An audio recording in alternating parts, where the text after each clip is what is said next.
Let's talk about the #1 thing killing your handles, and it's something that even I'm guilty of doing from time to time. Coach Jesse Minchin with Get Handles Basketball. Today I'm going to show you how to dribble a basketball better by getting rid of a thing that you're probably doing a lot in your practice that's transferring into games. What you do in practice makes it muscle memory, and when it comes to game time, if you still have that habit, it's going to be a big problem for you. So what is this #1 thing that's killing your handles? Well, there's actually a lot of little pieces that go into it, and we're all guilty of doing at least one of them from time to time. So make sure you watch this whole video, because I guarantee there's probably one or probably more than one that you're doing that is taking away your ability to create on the court.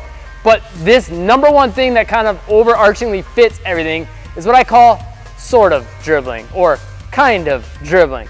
It's when you're just kind of going through the motions, or there's just certain parts of the way you're doing your moves and your practice that's not game specific. So let's talk about some of the details. The first thing is dribbling slow. Now, I'm one of the very first people that'll tell players, hey, there's a purpose for dribbling slow. When you're learning a new move, you'll probably want to do it slow. When you're trying to develop your ball control, you'll probably want to work on dribbling slow, and having that slow type dribble will give you a good change of speed. The problem I'm talking about though is when you got to move down and you're always just doing it slow, you're just kind of chilling, trying to make your moves look cool, right? Or just half-heartedly practicing because you're feeling lazy that day and you're like, well, I'll just get some practice in, and then all of a sudden that becomes your practice all the time because you're always just, oh, I'm doing my crossover. And then you wonder why it's not getting better. You wonder why it doesn't work in games. That doesn't work game speed, right? Who's biting on that? Nobody's biting on that, right? So you got to make sure you get that speed into the mix. Push that speed, get out of your comfort zone with it so you can find that new level, #1. But #2, it's going to make it a habit, right? The way you practice thousands and thousands and thousands of repetitions, especially in dribbling, because you can get in a lot of repetitions quicker than any other skill with the basketball, it's going to become habit really quick. It's going to be muscle memory. And when game time comes, this is your normal comfort zone. That's not going to cut it. So push that speed. This next one's one I find myself guilty of doing a fair amount, and it's dribbling upright, okay?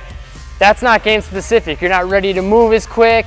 You're not as agile. You can't lean into your fake side to side as much, right? You can't sway your hips in your chest. All that stuff is lost, and your hands are higher from the ground, making it so there's a longer period of time where the basketball's not on your hand when you're dribbling. By getting your feet apart, getting low, you're gonna have a higher ball in hand time, better control over the basketball. Now, again, I'm not saying to never come upright. That's a good way to put your defender to sleep, freeze them up, things like that.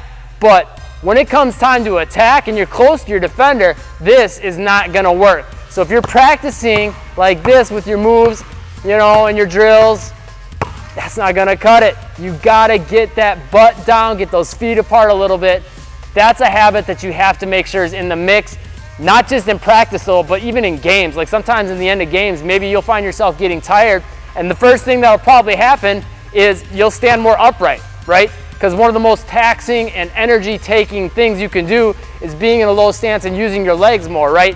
But that's the thing that allows you to be effective in games, get past defenders. I catch myself doing this from time to time late in games. If I'm tired, I'll kind of stand more upright, and then now the fakes don't work quite as good. I'm not as explosive off my feet. I don't have good control over the basketball. And then I think to myself, why do my handles feel off? I'm like, oh yeah, I probably don't have my butt down. Do that, problem solved, handles feel crisp, quick. I can get past my defender a lot more easy. I'm sure this has happened to you from time to time as well. So make sure you're putting in practice where you're staying in this stance or this stance where the feet are apart and the butt is down for a long time. So you get comfortable here, you get in the habit of being here, but you're also strong in this position. So late in games, you don't feel tired being in this position because you're so used to it, because you've built up the muscle memory and you've built up the strength. Here's one that's real easy to overlook: not selling your fakes, because there's a lot of details that go into a fake that make it effective. And you might just think you're doing them, but you're not giving yourself, #1, that mental checkup, but #2, part of that, sort of dribbling comes back to your practice habits, right? Well, part of what you should be doing for your practice in today's day and age is filming yourself, filming your moves, and paying attention when you watch the footage. Am I using my eyes to sell my fake well?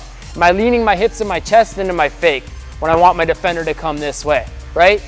Am I getting some ball movement into the mix? Am I moving the foot out that way, right? If you're just doing this, that's not gonna get someone moving. If I'm doing this, that might get someone moving, but I'm selling it with my eyes that I'm going to come back this way.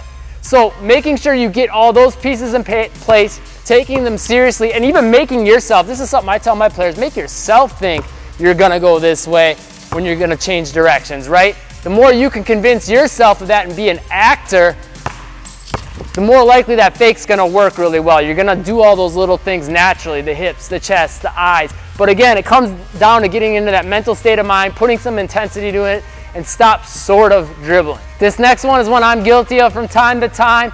It's your footwork. One of the first things that goes when you get tired is the footwork. Again, because that requires more energy, right? Moving the basketball around doesn't require a lot of energy, but actually moving your feet, that takes a little bit more. But that's really, at the end of the day, what gets you past your defender. That's what sells your fakes and gives your defender that extra reason to move, right? Because they see your body moving, they're much more likely to move versus if I move the basketball over here. So you got to make sure in your practice that you're not just always chilling out, doing your moves like this, or late in games when you're getting tired. This is your footwork, right? Give that hard fake with that step. Put some intensity into the movements. Make sure you're still moving your feet, most importantly though, because if you're just standing in one spot, you're basically a sitting duck. Makes it easy for the defender to stay square to you, to know where they can locate the basketball to try to pick your pocket and steal it and get an easy fast break. Okay, so make sure that you're moving your feet around. Now it's harder for them to get a read on you. They have to keep adjusting where their body is in relationship to you, and if they're not, now you can start to get that advantage on them. But again, if you're putting in practice all the time where you're doing this, that's not going to be as much of a habit, and you won't have developed that skill that you need in game situations. This final thing crushes players' ability to become great ball handlers. But before I get into the details, if you want to really take your handles next level fast and get rid of all these issues, click the top link in the description down below. That's a 100% free workout called the Defender Destroyer Workout. It's already helped thousands of players. I'm sure it'll help you too. Just click that link, pop in your email. I'll send it to you instantly for free.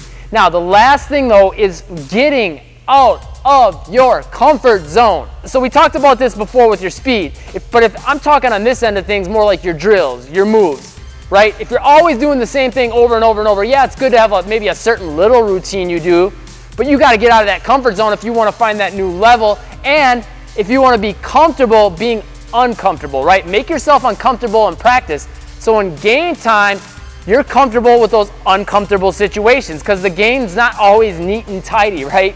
Things happen that you don't expect. So if you start practicing outside your comfort zone, mentally you'll be much more calm with those situations. So a couple things you can do for this. Number one, if you're good at an inside-out crossover, up the ante, right? Don't just do inside-out crossover and keep doing that. Maybe work on inside-out between the legs. That gets comfortable inside-out behind the back, right? Keep leveling it up. Maybe string another move on at the end. Push the speed a little more. Bring some other things into the mix, like cones, tennis balls, things like that, to up the challenge and get yourself comfortable being uncomfortable. That's a big one. So look, leave me a comment down below. Let me know which one of these things you find yourself doing most often. And make sure you click that subscribe button and get on that notification squad so you can catch the newest videos the second they come out.